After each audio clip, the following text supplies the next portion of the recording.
Welcome to the video, which is a follow-up of my previous live rack in-ears monitoring case. Things have moved on slightly due to the success of the previous incarnation, and I felt it would be good to do an update. Hopefully this video will give you some ideas and you can learn from my experiences, and it may inform you of how to set this up or possibly how not to. Here's a front view of the case. The main thing to note is that we now have an X32 rack in the case. In the previous video we were using an XR18 mixer, which is absolutely great, but there is more flexibility with this rack, and the X32 app on the iPad is much better. We didn't need the extra channel count, but the additional flexibility is that I have an extra X32 compact desk which can act as a backup, and I can directly transfer the settings from this desk to that one. We've also moved over to in-ear monitoring using the Behringer P16, which you can see here. These units are absolutely fantastic. We send 16 primary inputs to them and they are crystal clear. This works great for us as we are largely a static band. And the lead singer plays guitar as well, but we're generally on very small stages and we have a fairly extensive light setup. You can still see one IEM unit in there. This is just as a safety measure, as our lead singer is getting used to the new P16 units. Seems happy at the moment, but it's in there just in case. The rear of the case is just the splitters, which are essentially now just XLR connectors, as we generally run the PA from this unit. Also on the rear of the unit is a multi-plug, which just has surge protection. I may replace it with a full power conditioner in time when funds allow. Now let's have a look at the X32 routing. Here we can see I'm using user routing and have a mix of inputs coming from different sources. If we go to the user routing page, we can see where the sources are from.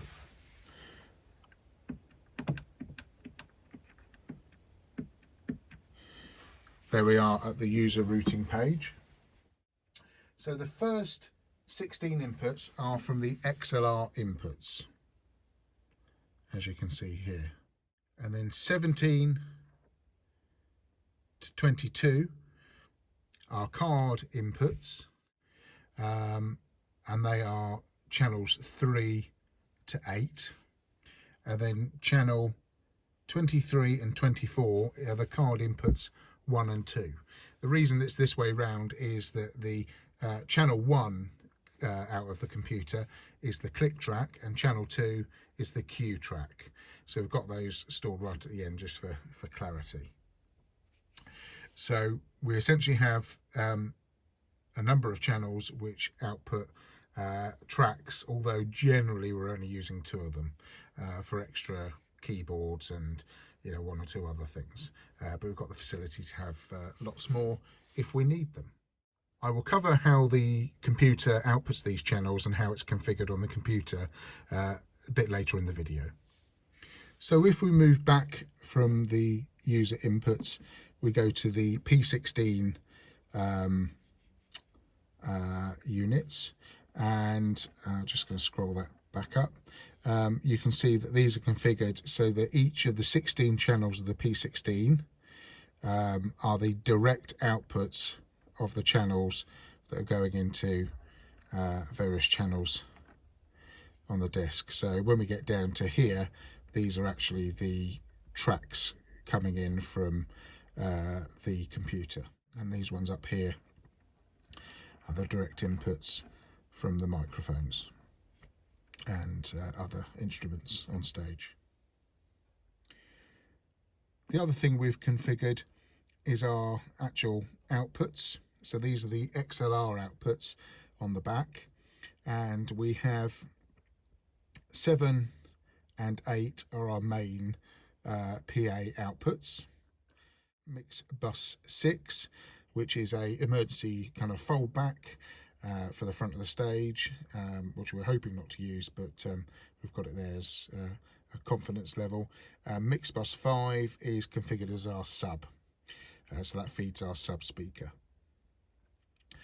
The rest of them are not used. We were using them as feeds for our in-ear monitoring, but not anymore as we're using the P16s. So here you can see QLab on the Mac, for which I have a sound and lighting license. You can see one track queued up, which is this one.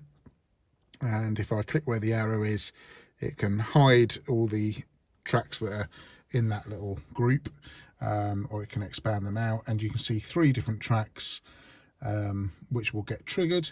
The first one is a backing track which has a piano on it, a click track and a cue track. And the piano track's there because our keyboard player plays an organ during the actual song, and obviously there's a sort of electric piano which goes all the way through as well. Also in this group is all the lights, which will go through a separate system. It'll go through a USB adapter into an ArtNet interface, and I've got a separate video obviously all about how the lights work with QLab, so have a look at that in my list of videos if you're interested, and they're obviously all tied into the click track and the cue track and everything else. So these tracks all go out on different channels. So if I just show you here you can see the backing track, which is just a piano. Our main keyboard player plays an organ through the song, so obviously there's a electric piano track which plays as well. That's in on actual channel 3, which actually goes into channel 17 of the desk. It's card input number 3, which goes out. And then I have the click track, which goes on channel 1, and a cue track which goes in on channel 2, which if I actually go to look at what it has, as you can see there's little vocal cues every so often, which gives us notification that the chorus is coming up. Obviously the click track is a click track all the way through, as you can see, and then the backing track is just a track that goes part of the way through. So that's how it looks. I'm just going to change views and then I'll trigger off and you can see everything coming in. So here we are back with the view of the main mixer. I'm going to trigger that track that we were looking at before. So if you look here, you can see the click track ticking away there. That's the actual track that's going in to the system, which has the electric piano on it, and there's a cue track just next to the click track there, which occasionally comes on, and then all the actual live instruments would be on this segment here, which is the sort of inputs 1 to about 12 I think we use. And just to highlight also to you, just going to fade down to the in-ears unit and show you the signals coming through. So here you can see the signals coming through. The backing track is obviously on channel 11. You've got the click track going in on channel 15 there, and very occasionally you're going to see 16 going on, which is the cue track. Obviously all of these other tracks would be live instruments which we can adjust on the day as well, and this unit has quite good configurability. It's got balance, it's got EQ, you can set the levels for each one of these. So for example, if I wanted to adjust the click track, I click on it and that's the level for the click track, which I can adjust and then go to a different channel if I wanted to change the cue track, or there's no signal coming through on that one. So we can pump that up a wee bit and that gives us an idea of what's coming through on there. So that's a rough look at the system. Just a couple of other points to highlight is the use of a Behringer P16D distribution unit, which allows you to run up to 8 P16M monitor units via power over Ethernet. So the power to the unit actually goes via the Ethernet connector, which sends the data signal, the sounds, 16 channels of sound out as well.